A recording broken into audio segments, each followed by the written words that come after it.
बदलने की आवश्यकता को समझने के बाद हमने फैसला लिया है कि हमको राष्ट्रीय स्तर पर काम करना है। इसी चीज को लेके हमने बीआरएस का उद्घाटन किया है। पूरे देश भर में काफी समर्थन मिल रहा है। मैं एक विनम्र पूर्वक आप सारे लोगों से प्रार्थना करना चाहूंगा, खास तौर पर हमारे पत्रकार भाइयों से भी, मेरे बात जो भी आप सुन रहे हैं यहीं भूल मत जाइए, यहीं छोड़ मत जाइए। आप वापस अपने गांव या अपने बस्ती, अपने शहर में जाने के बाद जरूर इन बातों पे चर्चा करें, ये मैं आपसे चाहता हूं। इस बात की इस देश में बहुत सख्त आवश्यकता है। देश की विचारधारा में, देश के सोच विचार में, देश को चलने चलाने में एक बड़ी परिवर्तन की आज आवश्यकता है। हमको आजादी मिले 75 साल गुजर गए। सरकारें कई बने, नेता कई आए, आमदार, खासदार, मंत्री, मुख्यमंत्री, प्रधानमंत्री कई बने। उनको हम ही लोग बनाते गए। एक बात पे विचार कीजिए, भाषण तो बड़े लंबे लंबे आते हैं, कई बातें सुनने को आते हैं। सिंपल बात है, सिंपल बात, ये कोई रॉकेट साइंस नहीं है। मैं जो बात आपके सामने रखना चाह रहा हूं, ये कोई रॉकेट वाला मामला नहीं है, बड़ा साइंस कुछ भी नहीं है इसमें, मामूली बात है। 75 साल के आजादी के बाद इतने मुख्यमंत्री, इतने पार्टियां, इतने सरकारें, इतने प्रधानमंत्री बनने के बाद आज देश में ना पीने को पानी मिलता है, ना सिंचाई को पानी मिलता है,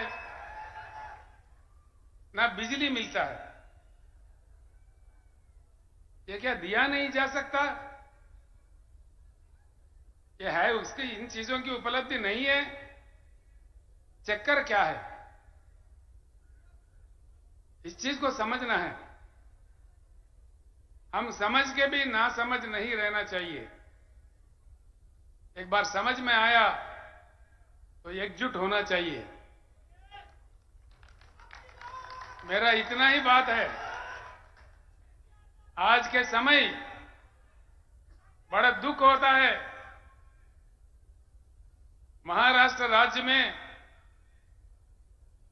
सबसे ज्यादा किसान आत्महत्या कर रहे हैं। क्या कारण है? क्या बात है? दया करके सोचिए। आत्महत्या कोई भी इंसान कब करता है? सारे ही रास्ते बंद होने के बाद मजबूरी हालत में, बड़ी आक्रोशित परिस्थिति में कितना उनका आत्मा घोषण करता होगा, कितना दुख होता होगा। अपने प्रियजनों को, अपने बच्चों को, अपने परिवार को छोड़ के किसी किसान आत्महत्या कर रहा है, क्यों करता है? देश को अन्नदान देने वाला अन्नदाता, दिन रात लगातार काम करके अपने खून पसीना बहा के देश को जीवन दान देने वाला अन्नदाता क्यों आत्महत्या करने पे मजबूर है इस देश में?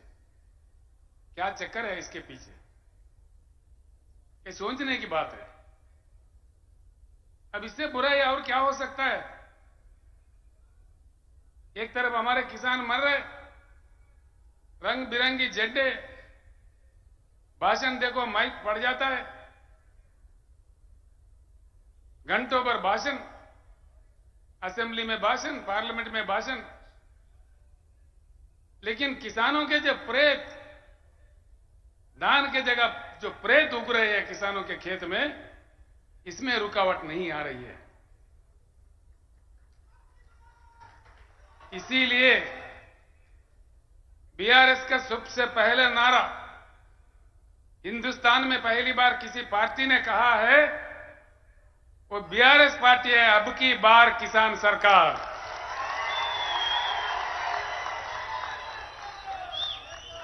अब की बार, मुझे सुनने नहीं दे रहे, अब की बार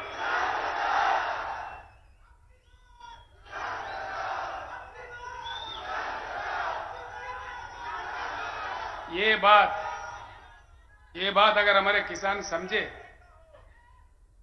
हमारे किसान अगर इस बात को समझे, धर्म के नाम पे, रंग बिरंगी झंडों के नाम पे, जाति के नाम पे, राजनीतिक पार्टियों के नाम पे बंटवारा नहीं होते हुए अगर हम एकत्रित हो, एकजुट हो, वज्रमूठ हो, ये कोई असंभव बात नहीं है। सिंपल बात है, इस देश में किसानों की संख्या 42% से ज्यादा है। 16 करोड़ हमारे किसान परिवार है, और उसमें मजदूर खेती, हमारे खेती पे काम करने वाले जो मजदूर भाई है, हमारे साथी है,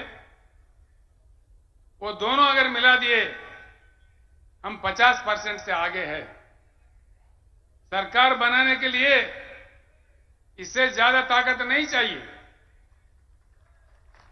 एक ही बात गांव में जाके चर्चा कीजिए, आज रात में, आज में, कल में, जब आपको टाइम मिले, अपने दोस्तों के साथ, अपने किसानों के साथ संजीदा बैठ के चर्चा उठाइए।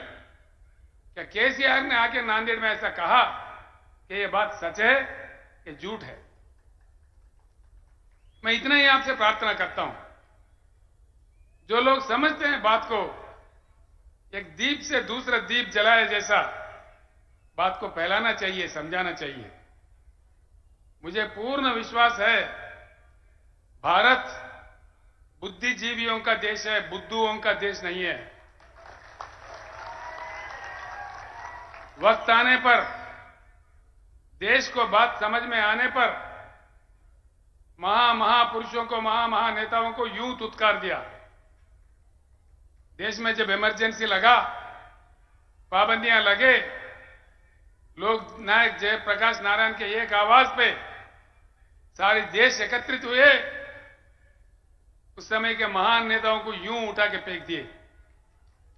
आज वक्त आया है किसान भाइयों, बहुत हो गया इंतजार। 75 साल काफी लंबा ही समय होता है। अब तक हम हल चलाते हुए कलम किसी और के हाथ में दिए। किसानों को आज सिर्फ हल चलाना नहीं, कलम चलाना, कानून बनाना भी सीखना चाहिए। बोलने से फायदा नहीं है भाइयों, खाली बोलना नहीं है, नारा लगाना नहीं है। खुद बन जाओ आमदार, खुद बन जाओ खासदार, तभी बनेगा किसान सरकार।